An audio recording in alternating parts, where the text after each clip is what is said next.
Assalamualaikum warahmatullahi wabarakatuh. Salam jumpa, salam sejahtera untuk Anda semua. Salam persaudaraan dari kami Aras 9 Channel. Sahabat-sahabatku sekalian, saya akan melanjutkan bahasan tentang DNA pusaka. Sebagaimana pada edisi yang lalu saya mencoba mengambil gambaran dari sumber sezaman pusaka dan ciri wanci, atau kalau boleh meminjam istilah DNA pusaka.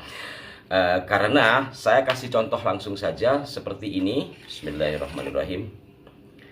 Ini adalah keris dengan bilah lurus, dapurnya brojol.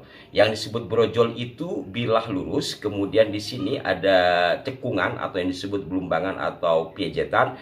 Kemudian ini disebut gandik, ini namanya gandik ya, dan lurus, lugas. Maka hanya ini cirinya.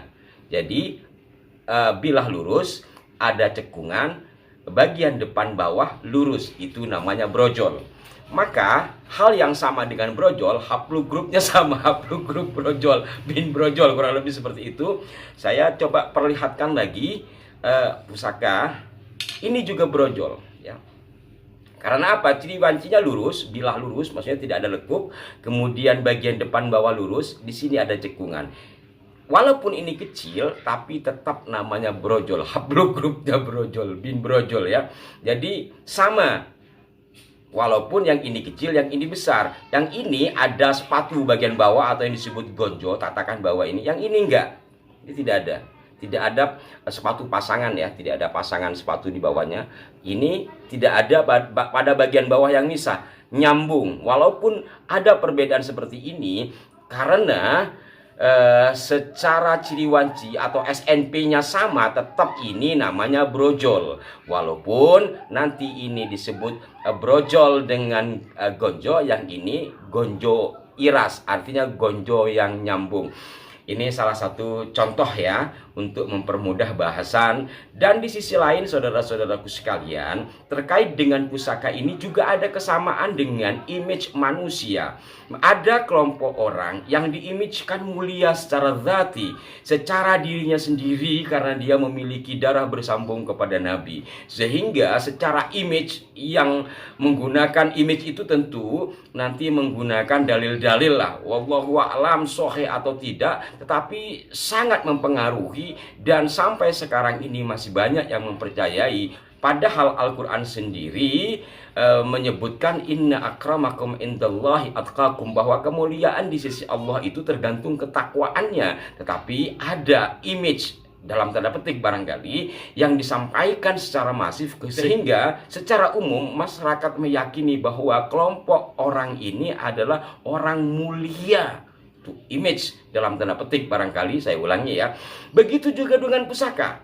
Pusaka ini diimage-kan buruk, diimage-kan klinik, digambarkan macam-macam lah yang image-nya itu tidak baik. Setidaknya kita bisa membaca dari Serat Kadiri umpamanya, yang mengisahkan bagaimana keris empu gandring yang dipesan oleh Ken Arok kemudian dipakai untuk membunuh.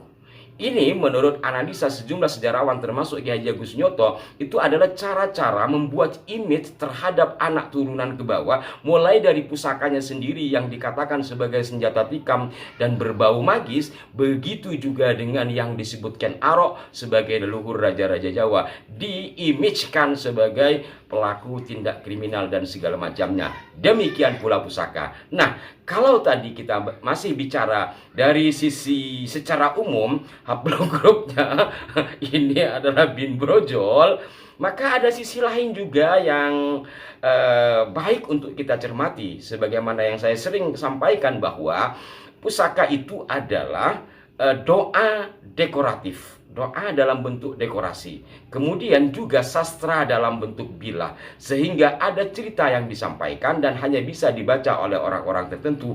Ada doa yang disematkan pada bagian-bagian yang tertera di dalam pusaka ini. Entah itu seperti ini ya, saya katakan tadi gonjo iras, atau pamor, atau kemiringan. Dua pusaka ini sama-sama lurus, bedanya besar kecil ya.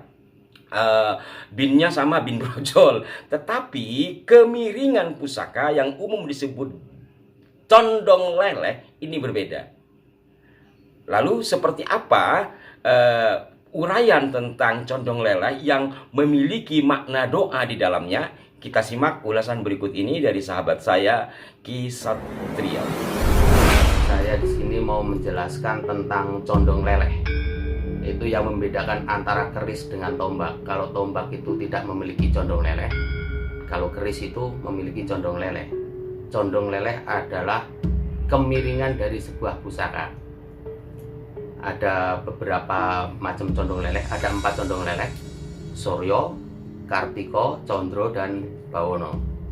Saya akan mengulas keempat condong leleh tersebut dengan diikuti dengan contoh pusaka yang bercondong leleh seperti keempatnya tadi. Pertama, saya akan membahas condong leleh Suryo. Ini pusaka dengan condong leleh Suryo.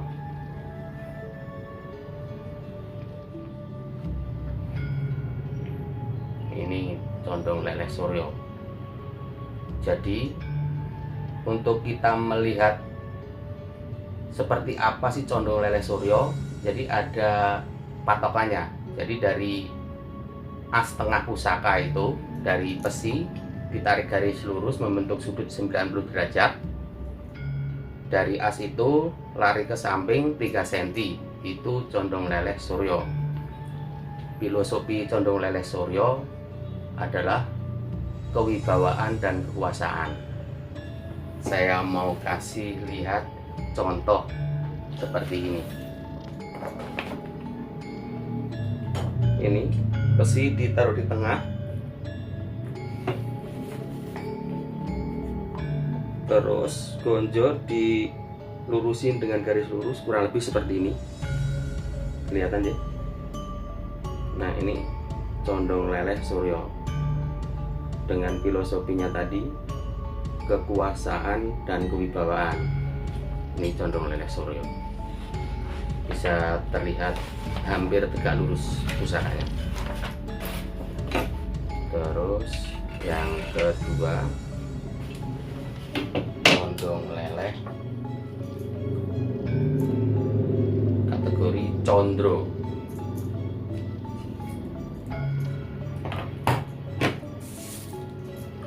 Ini condong leleh Condro.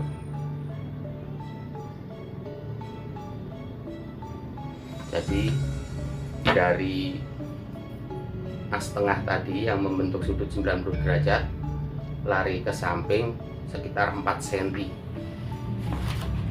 Seperti ini cara untuk melihat condong leleh Condro. Nah, ini kurang lebih seperti ini.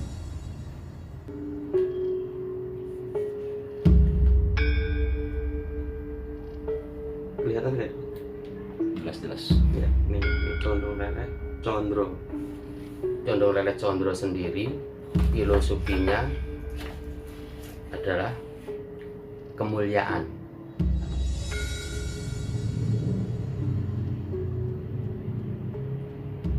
Ini ya. Jadi 1 cm jaraknya setelah condong leleh Suryo. Kategori condong leleh yang ketiga, condong leleh Kartiko. Condong leleh Kartiko. Jadi dari as tengah tadi miring ke samping 5 cm kurang lebihnya. 5 cm. Ini kita lihat seperti ini caranya.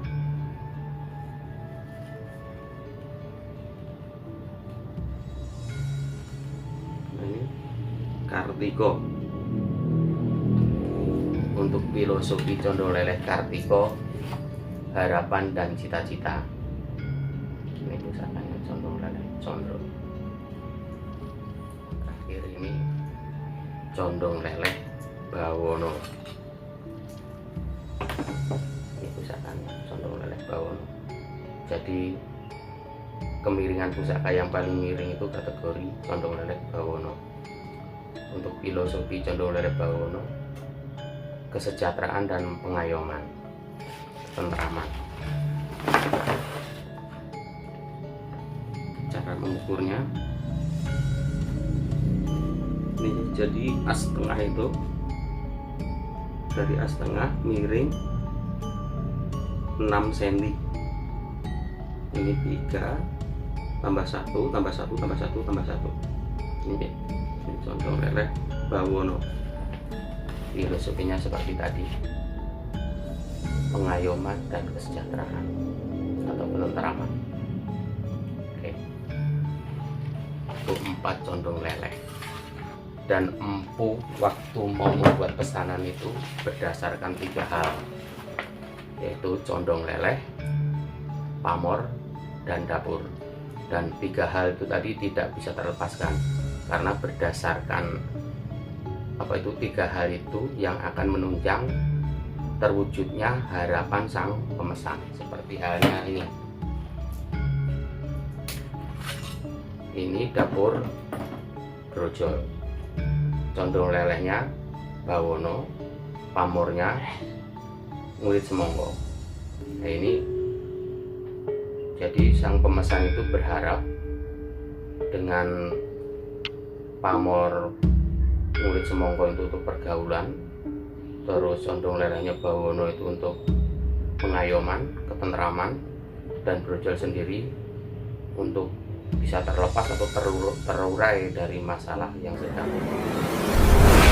Terima kasih Ki Satrio atas ilmunya, dan saudara-saudaraku sekalian, mudah-mudahan ini bermanfaat untuk mengetahui kalau selama ini kita banyak bicara tentang sejarah yang dipalsukan. Ini pusaka merupakan artefak sejarah yang diimajkan tidak baik, padahal mengandung doa secara dekorasi, mengandung ungkapan-ungkapan dalam bentuk bila. Dan di sisi lain juga merupakan kekayaan bangsa kita yang menyimpan butiran-butiran peristiwa yang alhamdulillah kemudian diakui oleh UNESCO sebagai budaya warisan dunia.